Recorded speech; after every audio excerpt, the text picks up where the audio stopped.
Hi guys, you are watching my channel Ehsan pets. अस्सलाम वालेकुम। मैं हूं एहसन ज़फ़र, कराची पाकिस्तान से। तो गाइस, आज मैं आप लोगों के कुछ क्वेश्चंस से उनके जवाब दूंगा और साथ ही साथ आपको एक नई चीज़ बताऊंगा कि मैंने किसी के पास विज़िट किया उनका सेटअप, और वो बीच के बिल्कुल करीब था, यानी कि सी व्यू जो कराची का जो साहिल समुंदर है उसके पास ही वो सेटअप है। और बजीज़ की कॉलोनी उन्होंने बनाई हुई है। लेकिन बताने का मकसद क्या है कि बिल्कुल डिफरेंट और नया, और पहली बार मैंने इस तरह का सेटअप देखा। वो मैं बताऊंगा आपको उन्होंने किया हुआ क्या था। And it is looking so successful, यानी कि बहुत अच्छा लग रहा है मुझे वो, और काफ़ी कामयाब सेटअप है वो, बहुत अच्छी ब्रीडिंग आ रही है। लेकिन उसमें नया क्या है वो सारी बातें आपको बताऊँगा। लेकिन उससे पहले कुछ लोग मुझसे क्वेश्चंस कर रहे थे, काफ़ी सारे लोग, कि व्हाट्सएप पर भी जो भी लोग डिफरेंट बर्ड्स पालते हैं, चाहे वो बजीज़ हों, कॉकटेल्स हों या लव बर्ड्स हों, सब मुझे कह रहे हैं डेड इन शेल, डेड इन शेल, डेड इन शेल, डेड इन शेल। तो आप लोग ना, मेरी रिक्वेस्ट है सबसे कि मेरी सारी वीडियोस देखा करें। जिस दिन मैं कभी कभार बीच में एक दो दिन ऐसे आते हैं जब मैं वीडियो नहीं डालता, तो उस दिन जो है मेरी पुरानी कोई निकाल के देखा करें। क्योंकि जो लोग मुझे डे वन से फॉलो कर रहे हैं, ये उनके अपने मुंह की बात है कि हसन भाई, जो आपने शुरू के जो 100 पार्ट्स बनाए थे, 100 भी चलें, अगर आप 100 भी ज़्यादा हो रहे हैं, तो शुरू के एक से लेके जो 70 पार्ट हैं वो बहुत धुआंधार पार्ट्स हैं। क्योंकि उसमें तो मैं समझे कि मैंने यूट्यूब पे शुरू किया था तो मैं बहुत ही प्रिपेयर्ड होकर वीडियो बनाता था, और उस वक्त थोड़ा सा मस्ती मजाक करता था, थोड़ा फ़नी वे में। लेकिन अब क्या है कि चूँकि फैमिलीज़ भी देख रही होती हैं, कई ख़वातीन हैं जो चैनल देख रही होती हैं, तो इसलिए मैंने वो थोड़ा सा वल्गैरिटी कम कर दी क्योंकि पेट्स चैनल है। तो हालांकि मैं मजाक, हंसी मजाक इसलिए करता हूँ कि जो बंदा देख रहा है ना, वो इन्फॉर्मेशन उसके दिमाग में बैठती नहीं है जब तक आप कोई ऐसा यादगार जुमला ना कह दें या कोई ऐसी फ़नी हरकत ना कर दें। तो पता है, चीज़ें कब याद रह जाती हैं जब उसमें कुछ इंटरेस्टिंग होता है। ठीक है, आप देख रहे हैं स्ट्रैटेजी देख रहे हो लौंडे की, तो ये बात है। अच्छा, काफ़ी लोग कह रहे हैं डेड इन शेल हो रहा है, तो मैंने पहले भी, इससे पहले कई पार्ट्स में बताया था कि डेड इन शेल का मसला ये होता है, इस टाइम पे डेड इन शेल आएगा। ठीक है, आज क्या डेट है मैं आपको बता देता हूँ, क्योंकि कई लोग ऐसे होंगे जो हो सकता है 6 महीने बाद ये वीडियो देख रहे हो। अच्छा जी, ये दिसंबर चल रहा है और आज हैप्पी न्यू ईयर हो जाएगा 12 बजे के बाद। तो happy happy happy happy happy new year आप सब लोगों को मेरी तरफ से। अल्लाह ताला आप लोगों के लिए कामयाबी के रास्ते खोले, आपकी फ़ैमिली के लिए, आपके घर में रिस्क की बरकत अता फरमाए। अच्छा, आज जो है वो हो जाएगा हैप्पी न्यू ईयर। ठीक है, तो भाई हैप्पी न्यू ईयर पे सबको पता है कि कितनी ठंड हो रही होती है। दिसंबर का महीना ख़त्म हो रहा है, 1 जनवरी कल है। ठीक है, आज है 31st। ठीक है, कल 1 जनवरी हो जाएगी। तो बहुत ठंडा मौसम है। मैंने आपको बताया था डेड इन शेल कब होता है। डेड इन शेल तब होता है जब बहुत ज़्यादा गर्मी हो गई हो, ऐसा महीना जिसमें हब्स हो गया है या हीट वेव चल रही है, हीट स्ट्रोक चल रहा है उस टाइम पे, या जब बहुत ज़्यादा सर्दी होती है, ठंड यक सर्दी जब होती है, उस वक्त भी डेड इन शेल हो जाते हैं, सिर्फ just due to temperature change की वजह से। अच्छा, अब डेड इन शेल से निपटा कैसे जाए। देखें, डेड इन शेल से निपट नहीं सकते आप, ये याद रखिएगा, क्योंकि डेड इन शेल होता बहुत कम है। पूरे साल में सिर्फ मुश्किल से 2 महीने ऐसे आते हैं जिसमें आपके पास डेड इन शेल आ सकता है। ठीक है, ज़रूरी नहीं है कि आए, आ सकता है। अब मेरे पास कॉकटेल्स, जो मेरे घर पे मेरा फ्लैट है, यहाँ पे मैंने 17 पेयर्स रखे हुए हैं कॉकटेल के। बहुत अच्छी ब्रीड करते हैं, 5 साल हो गए इनको, बहुत यानी कि अच्छा खासा इनसे मैंने कमाया, ठीक ठाक आज तक मैं कमा रहा हूँ, और इनका रिज़ल्ट बहुत अच्छा है, इनों के बच्चे निकलते रहते हैं। अब मसला ये आया है कि इस बार अभी जो ब्रीड उतरी है ना, जो अभी जो बच्चे निकले, आप यकीन नहीं करेंगे, फ़र्स्ट टाइम ऐसा हुआ है कि सारे के सारे अंडे, किसी के डेड इन शेल, किसी के 2 बच्चा निकला है, किसी का 1 निकला है, किसी का यूँ। तो क्यों हो रहा है ये? क्योंकि बहुत ठंड है। मेरा तो सेटअप भी आउटडोर है, आपको पता है। तो माशाल्लाह पेयर बहुत अच्छे हैं, सब कुछ सही है, बट डेड इन शेल हो रहा है, और जो बच्चे निकल रहे हैं वो कुछ अच्छी हेल्थ उनकी नज़र नहीं आ रही, सिर्फ इस वजह से ठंड बहुत है। ठीक है, तो ठंड में ये 1 महीना, उसके बाद फिर आहिस्ता आहिस्ता चीज़ें सही हो जाएंगी।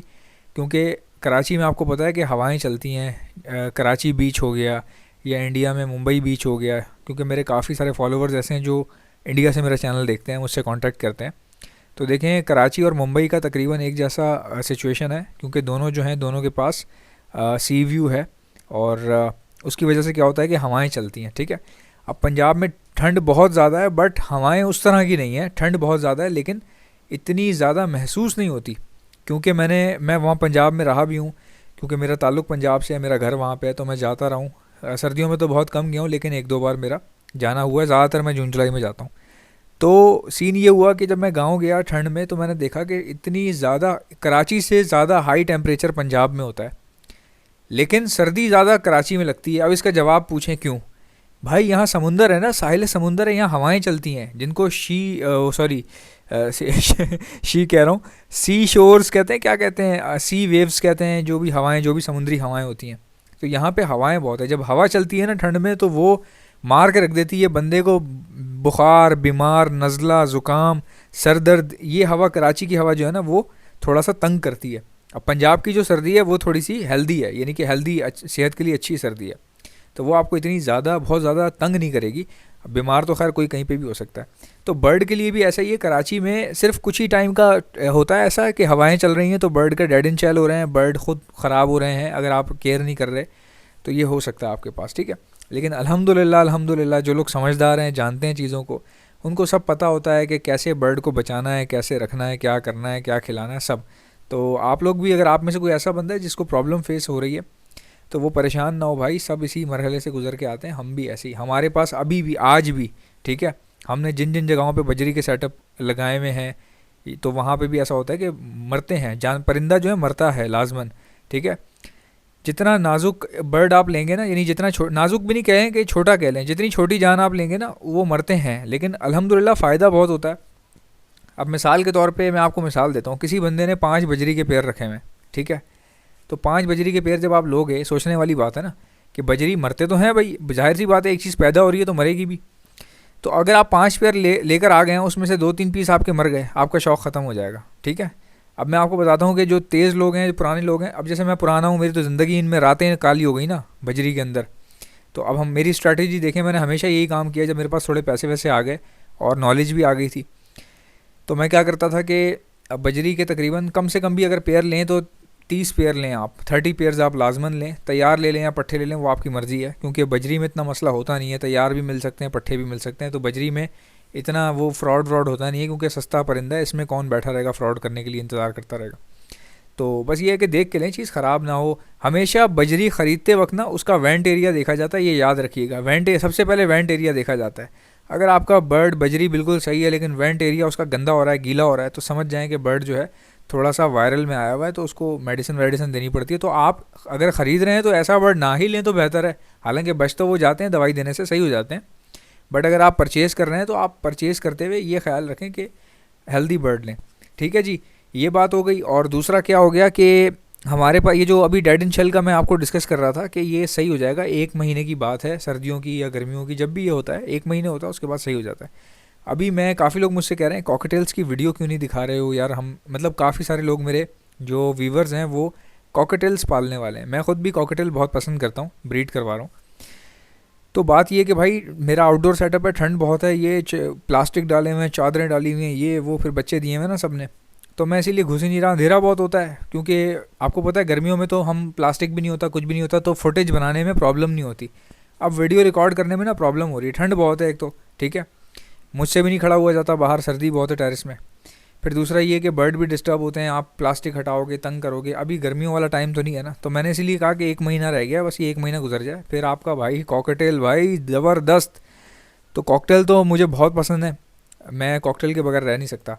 अच्छा, मैंने किसी के पास बजरी की जो कॉलोनी है वो अच्छा ये सॉरी यार, एक और बात मैं भूल गया जो आपको बता रहा था कि मैं जब बजरी लेता हूँ ना तो 5-10 पेयर रेकमेंड नहीं करता, 30 पेयर ले लें आप। 30 पेयर ले लिए, उसके बाद उसमें से 10 पेयर भी ब्रीड करना शुरू कर देंगे ना, और उसके अलावा जो पेयर हैं उनमें से कोई 4-5 मर भी गए तो मसला नहीं होता भाई। बजरी मरता कम है, पैदा बहुत ज़्यादा होता है, समझ रहे हो? कितनी गहरी बात कर दी मैंने बजरी रखने वालों के लिए या शौक़ करने वालों के लिए। याद रखना, कभी आपके पास बजरी अगर एक आध लुढ़क रहा है या 7-8 पीस लुढ़क रहे हैं, भाई मेरा एक दोस्त है, उसके पास तकरीबन कोई 200 पेयर लगा हुआ बजरी का, ठीक है। उसके तो 3 मंजिला जो है ना पूरा भरा हुआ बजरी से, 3 मंजिल भरे हुई हैं पूरी ना। तो यहाँ पे रहता है बफर जोन में वो। तो मैं उसके पास गया और मैंने उसके देखे बजरी, भाई एक दिन उसके पास तकरीबन 17 पीस मर गए बजरी के, 17 पीस। तो मैंने कहा यार 17 पीस, तो मैं हैरान हो रहा था, मेरे पास तो इस तरह हुआ नहीं कभी आज तक कि 17 मर गए हूँ। तो मैंने ना उसको परेशान नहीं देखा, मैं उसकी शक्ल देख रहा था, मैंने कहा ये क्या हो गया बे, 17 के 17 एक दिन में मरे हुए तुम्हारे पास। तो वो मेरी शक्ल देख के हंस रहा है, कह रहा है भाई कोई मसला नहीं है, ये हमारा रोज़ का काम है ये, और जो है ना बहुत अल्हम्दुलिल्लाह फ़ायदा होता है इसमें, क्योंकि भाई उनका ब्रीडिंग रेशो इतना ज़्यादा है यार, उसको परवाह ही नहीं रहती कि कोई मर रहा है, 17 मर रहे हैं, कितने मर रहे हैं, 200 पेयर ब्रीड कर रहा है उसके पास, तो उनमें से अगर 17 मर रहे हैं तो वो तो अल्लाह मार रहा है ना भाई, वो खुद थोड़ी मार रहा है, और नुकसान उसको हो नहीं रहा, फ़ायदा तो बहुत हो रहा है। जितना इनकम पैसा आ रहा है उसके पास, 17 मरे, अगले दिन उसने दूसरे कॉलोनी में से निकाल के 17 जो है वो सेपरेट करके उसने पेयर लगा दिए।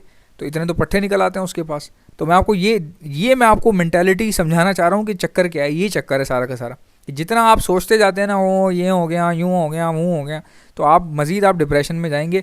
और ये जो 5 पैर वाले हजरात होते हैं, 4 पैर वाले हजरात होते हैं, ये बहुत इनसिक्योर होते हैं। अगर आपने 4 से 5 पैर रखने हैं ना, तो भाई आप लोटिनो ले लिया करो, वो थोड़े सख्त जान है, वो आपके पास चल जाएंगे। अगर आप बजरी के या फिंच के 4 पैर ले रहे हैं या बजरी के ले रहे हैं, तो बजरी में ये होता है कि अगर आप 4 पैर ले रहे हैं तो पॉसिबिलिटी है उसमें से कोई इक्का दुक्का पीस मर गया, तो आप जो है ना बस सोचते ही रहेंगे, टाइम ज़ाया करेंगे और परेशान हो जाएंगे। तो हर चीज़ को देख के चलना चाहिए। अच्छा, मैंने जो अभी कॉलोनी किसी की विज़िट की थी, जिसका मैं आपको बता रहा था, डिफेंस में मैंने विज़िट की है। भाई आपकी सोच होगी यार, जैसे हम लोग कॉलोनियाँ बनाते हैं ना, हमारे जहन में क्या होता है, चकोर कॉलोनी, कमरे जितनी, पूरी चकोर, अगर कमरे से छोटी है तो भी चकोर, यानी कि हर एंगल बराबर उसका। जैसे मिसाल के तौर पे 4 बाई 4 बाई 4 बाई 4, तो हम लोग ये रखते हैं, ठीक है, जबकि ये गलत है। उस बंदे ने मुझे बताया, हालांकि वो भी सही है यार, आप रख सकते हैं, चकोर भी रख सकते हैं, बराबर बराबर भी, उसमें भी ब्रीड अच्छी आती है।